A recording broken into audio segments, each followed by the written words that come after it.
हर्षवर्धन जी, जब ऐसे दावे किए जाते हैं किसी भी नेता की तरफ से, तो उस दावे के पीछे की वजह क्या होती है? क्या सिर्फ अपने वोटर को खुश करने के लिए, उसमें जान डालने के लिए या प्रोत्साहित करने के लिए ऐसे बयान दिए जाते हैं सिर्फ? देखिए, इसके अलावा और क्या वजह हो सकती है? कॉन्ट्रास्ट है, कोलकाता में रैली है, ममता और अखिलेश दोनों खड़े हैं।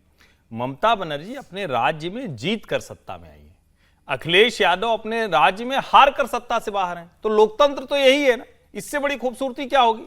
अभी अभी तो कितना समय हुआ, मार्च 2022 में अखिलेश यादव बाकायदा हारे और योगी आदित्यनाथ ने उन्हें पटकनी दे दी। 111 सीटें उनकी हो गई, बढ़ गए वो। तो इस तरह से तो फिर भारतीय जनता पार्टी भी 3 से 77 हो गई थी। तो ममता बनर्जी को त्यागपत्र देना चाहिए था भाई। उस पैमाने पर अगर चले तो भाजपा की छलांग तो ज्यादा बड़ी थी ना, 3 विधायक थे, 77 पहुंच गए, तो ममता जी को त्यागपत्र दे देना चाहिए था। अभी अभी योगी आदित्यनाथ से बुरी तरह हारे। और जहां तक उत्तर प्रदेश की बात है, उत्तर प्रदेश में अखिलेश यादव की पार्टी सबसे बड़ी पार्टी है। 37 सीटों के साथ वो लोकसभा में पहुंचे हैं, वो लोकतंत्र का सम्मान है। लेकिन क्या देश में सिर्फ उत्तर प्रदेश की 37 सीटों से सरकार बन सकती है? नहीं बन सकती। किससे बनेगी? वो 272 प्लस से बनेगी। 240 अकेले भारतीय जनता पार्टी के पास है। देखिए, ये चलेगा जब भी कोई एक पार्टी 272 के मैजिकल मार्क के नीचे आती है।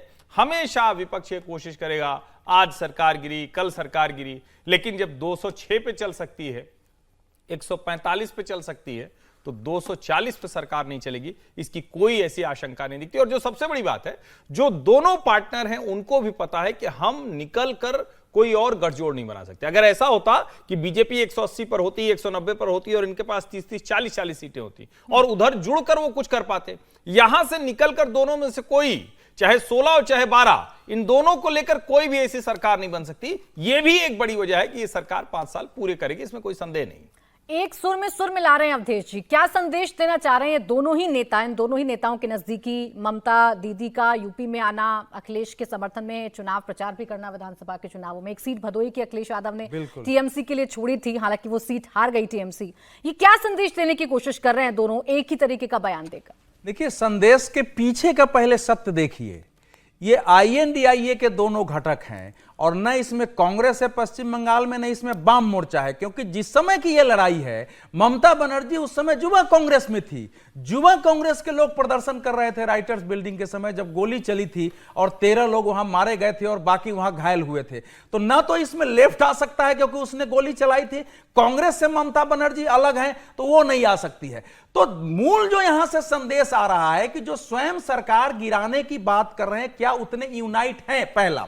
दूसरी बात, जैसा हर्षवर्धन जी ने कहा, देखिए इस देश में 232 सीट पर, 206 और 145 की बात, 232 सीट पर नरसिंह राव ने, जिसका कोई गठबंधन नहीं था उस समय, एक भी गठबंधन नहीं था, उनके पास कोई सपोर्ट नहीं था, 5 साल तक सरकार चली और भारत की पूरा वर्णक्रम बदल दिया, चाहे इकोनॉमी हो, देश की विदेश नीति हो, क्योंकि उस समय कोल्ड वार खत्म हुआ था और सोवियत संघ का विघटन हुआ था, भारत के साथ बहुत बड़ा संकट था। तो ये तो 240 की सरकार है जो आज तक किसी भी गठबंधन में मुख्य पार्टी की सबसे ज्यादा सीटें हैं। तो ये सरकार जो है, या तो ये सरकार रहेगी इस बार का जैसा जनादेश है, या फिर देश मध्यावधि चुनाव में जाएगा। तीसरा इस समय कोई विकल्प नहीं है। ये लोग केवल संदेश इसलिए देना चाह रहे हैं कि अपने मतदाताओं का आपको हौसला बनाए रखना है कि ये सरकार गिरेगी, हम सत्ता में आएंगे, क्योंकि आपने ये विश्वास दिला के चुनाव जीता है कि हम सत्ता में आ रहे हैं, बीजेपी तो जा रही है। लेकिन व्यवहारिक मायने क्या है ये देखने की जरूरत है। ठीक यही दृश्य कुछ महीना पहले चेन्नई में था, जब डीएमके ने वीपी सिंह की तस्वीर लगाई थी तो केवल अखिलेश यादव जी को बुलाया था उसमें, दूसरे किसी को नहीं बुलाया था, कांग्रेस को भी नहीं बुलाया था उसमें। तो ममता बनर्जी क्या अलग से INDIA के अंदर एक अपना समूह खड़ा करने की भविष्य की दृष्टि से कोशिश कर रही हैं कि भाजपा के खिलाफ संसद में एक होते हुए भी क्या ऐसा एक ग्रुप खड़ा करो जिस ग्रुप के तहत हमारी एक अलग रणनीति हो, अलग पहचान हो, राहुल गांधी की छाया में वो पहचान न डूबे। मुझे तो इसमें यह कोशिश दिखाई दे रही है।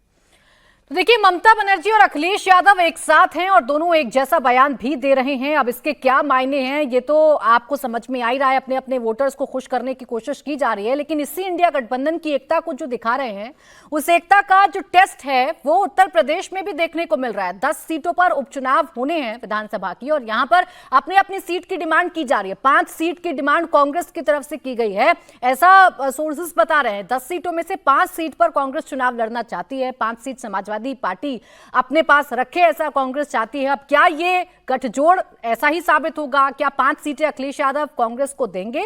ये अब देखने वाली बात होगी। अनंत जी, देखिए, मुझे लगता है कि समाजवादी पार्टी के पास 5 सीट, मतलब उनके 5 सिटिंग विधायक थे जहां उपचुनाव हो रहे हैं, तो 5 सीट, और जहां समाजवादी पार्टी हारी हुई है वहां 1, 2, 3 सीटें, 2 सीट दे सकती है वो। इससे अधिक मुझे लगता नहीं है, क्योंकि समाजवादी पार्टी को अपने का भी ये प्रयास होगा कि अपने विधानसभा सीटों की टैली को वो बढ़ाए। जो 10 है उसमें 5 उनके पास है, 5 भाजपा गठबंधन के पास है, भाजपा प्लस के पास है। तो समाजवादी पार्टी उसको 6 करने का प्रयास करेगी। और इधर योगी को लेकर जिस तरह उत्तर प्रदेश में विवाद, संगठन, सरकार, इन सब को लेके जो चल रहा है, उसमें योगी आदित्यनाथ भी ये प्रयास करेंगे कि जो 5 है उसको बढ़ाया जाए, 6 से 7 किया जाए। तो ये बड़ा दिलचस्प होगा देखने में। ऐसा लगता है कि गाजियाबाद जैसी सीट, जो मूल रूप से भारतीय जनता पार्टी की सीट है, ऐसी सीटों को कांग्रेस पार्टी को समाजवादी पार्टी दे सकती है।